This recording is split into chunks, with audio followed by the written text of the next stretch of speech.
We have a wonderful evening's entertainment lined up for you. 23.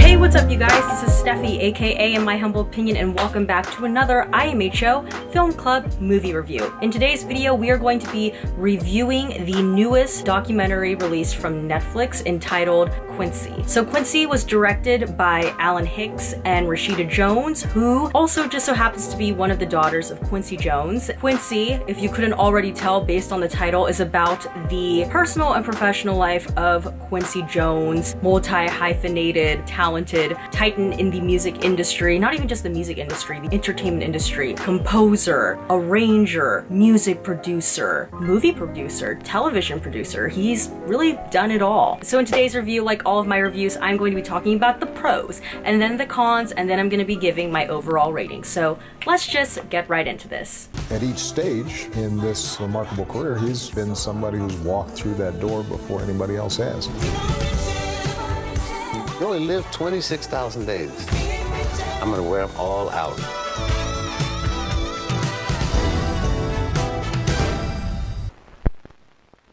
Alright, so my first pro is the setup, the way that this documentary was structured. I was watching this documentary with my dad, and he said that the way that this was structured was similar to the way that The Godfather Part 2 was structured. In my world, I like to compare it to the way that Mamma Mia, Here We Go Again was structured. In that, there are sort of two timelines in this documentary. You have present day Quincy Jones living his life, still working, still traveling, being surrounded by family, and also having like a couple of health scares in conjunction to Quincy Jones in his past. So really looking at Quincy Jones from birth, growing up, and looking at how his career and his personal life evolved throughout the decades. And basically the documentary cuts back and forth between those two timelines. And in the present day timeline, we see that Quincy Jones is working on producing a television special that is going to be aired in conjunction to the new Smithsonian National Museum of African American History and Culture in Washington, D.C. So the documentary for the most part is leading towards that television special being produced and aired. And considering the documentary subject, which is Quincy Jones, it really makes sense that that opening of the museum and that TV special really does play a large part in this documentary, because Quincy Jones really is living, walking African American history.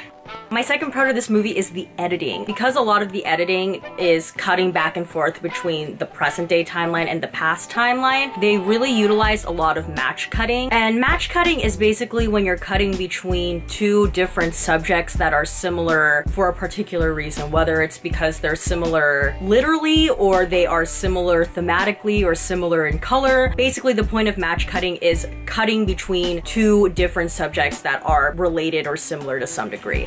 And because they were cutting between the past timeline and the present timeline quite a bit, they employed a lot of match cutting in a really smart and creative way. For instance, one of my favorite cuts in this film was when they are showing present day Quincy Jones somewhere in Europe, looking out of the window to this European green landscape. And then they cut to the past where we see the train is going through New York or something, but it's a very like similar shot. So as someone who likes looking out for the way editing is employed in a film, I really enjoyed those specific uses of match cutting throughout the documentary. In terms of pacing, the cutting was also very like rhythmic, which is of course fitting because Quincy Jones's life has a lot to do with music. And interestingly enough too, I was researching Alan Hicks, who was listed as one of the directors of this movie, and he actually has a background in jazz music himself, so it's cool to see how his background in jazz music influenced the way that he also directed this film, because again, it's just very fitting to the subject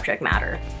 Alright, my third pro to this movie is the archival footage. Oh my god, there was so much archival footage throughout this entire documentary, and not even just the fact that there was a lot of it was like very high quality. From pictures to old video clips, I don't even know how they were able to get all of this. Like, I don't even know how they were able to catalog that and where this was found, but they found it, and thank God, because they really put it to good use in this documentary. Whenever they had Quincy Jones talking about what it was like traveling, especially as a black man in the 50s and experiencing racism, they would find find clips that literally showed what Quincy Jones was talking about. And then they also utilized different people for voiceover, like they had Ray Charles's voice throughout this documentary, they had Frank Sinatra, they had Michael Jackson. So there were a lot of people who, even though they're no longer living, they were still able to participate in some sort of way and speak on behalf of Quincy, which I thought was really, really cool. And then of course, as a huge Michael Jackson fan, one of my personal highlights in this documentary was that we actually got some footage of Quincy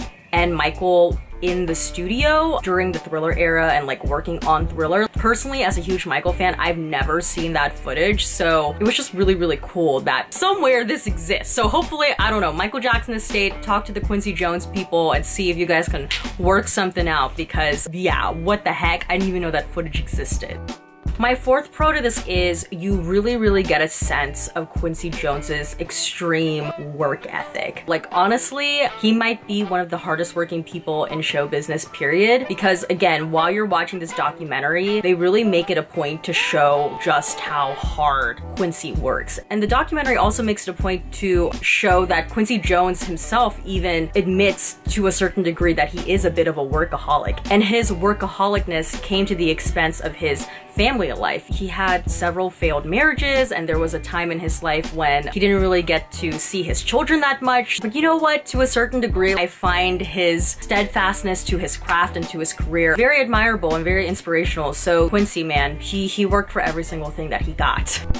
My fifth pro to this movie are also the glimpses of his family life. I didn't really know this about Quincy Jones, but apparently his mother was schizophrenic. And even to this day, Quincy Jones's mom is someone who sort of haunts Quincy to a certain degree, because being around her, it was very unpredictable in terms of how she would behave and act. Also, they talked a little bit briefly about each like relationship and marriage that Quincy Jones had, but they more so talk about those relationships failing as a symptom to his extreme work ethic and his career that was just going 1,000 miles per hour all the time. And in the present day too, it's just great to see how through all the ups and downs that Quincy has had, his children still really, really love him. You really get a sense for how much the children and his family in general love him in the scenes where they showed him in the hospital after he had a stroke in another episode while presenting some award or something like that. And also in the scene where they're celebrating his 82nd birthday, I believe. Just as seeing any person of any sort of level and stature being surrounded by family and having those really down-to-earth moments, I think grounds these people in a really wonderful way. And it's nice to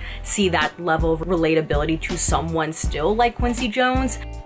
Alright, and my sixth pro to this movie is I like that they give a little glimpse into Quincy Jones's psyche. Personally, I wish they could have developed this a little bit more, but I like at least that they explored a little bit of this in terms of why Quincy Jones works so hard. In my personal opinion, after watching this documentary, I believe the reason why he worked really, really hard is because he really just wanted to make the most of his life, make the most of his talents, and make the most of his time here on Earth. It's interesting to see a present day Quincy Jones reflecting on how a lot of his peers are no longer living. And I think to a certain degree, that's why he's still at like 84, 85 years old, is still traveling and working as hard as he is, because he is really someone that is trying to max out his days here on Earth.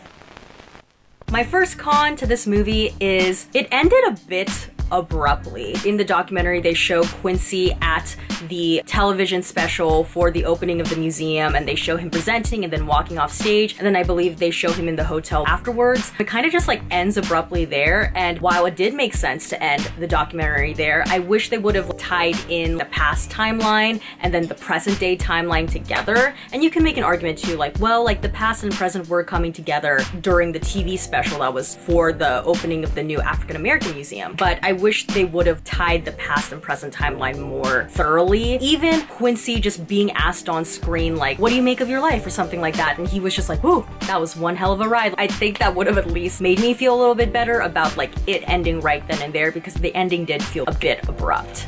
My second con to this movie is that at times it did feel a bit rushed, and it's mainly really because Quincy Jones did a lot in his career and in his personal life. Because he did a lot, like, you don't really get to explore a lot of the things that he did really in depth, and if anything, they really picked 2 or 3 career highlights to delve somewhat deep into. But as someone who's like really into pop culture and music history, I wish we would have had more of an opportunity to delve in deeper to some of the things that Quincy did. His career spans many decades, and he has seen the likes of people like Frank Sinatra and Michael Jackson and like Will Smith and Oprah. Like, he has been connected in so many different ways to so many different people. So I wish we would have had a chance to delve more deeply into his career. This documentary is already long. It's like a little over 2 hours, but I kind of wish this was at least like a 2-parter, because I think Quincy's life and what he was able to achieve throughout his career was deserving of that time.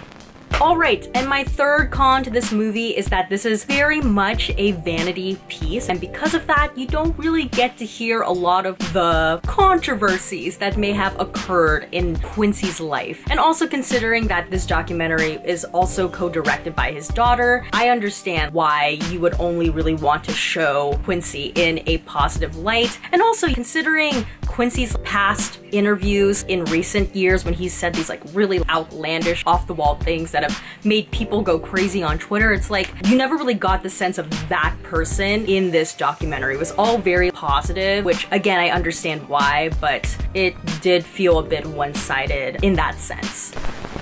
Overall rating for this movie, I am honestly gonna give this a solid A-. While granted, there were definitely things I wish they would have been able to explore more. I wish we would have maybe been a little bit more honest about some of the not so great times in Quincy's life and career. For me, this is a man that deserves to be celebrated considering all of the things that he has contributed professionally in the grand scheme of African-American culture and history, music history, and pop culture history. And if you are someone who is really interested in either of those topics, I highly recommend that you watch this documentary, because even though, granted, I didn't really know much about Quincy aside from like his work with Michael, and of course I knew that he worked on The Color Purple and he did a couple of movie scores like In the Heat of the Night, and then his work with Will Smith for The Fresh Prince of Bel-Air. While I did know those things, to see it actually played out in a documentary form, it's really astounding how much this man was able to achieve in his career, and he is someone who definitely lived his life to the fullest. And alright, that's about it for this video. If you liked it, please give this video a thumbs up. Don't forget to hit the subscribe button, and please turn on the notification button down below so you know when a new video from me comes out. And comment down below, have you seen the Quincy documentary? If you have, what did you think? And if you haven't, I still highly recommend that you take the time to watch this documentary, because you will definitely learn a lot. And alright, that's about it for me for this video. As always, everything I said was just my own personal thoughts and all my humble opinion, and I will see you guys in the next one. Bye!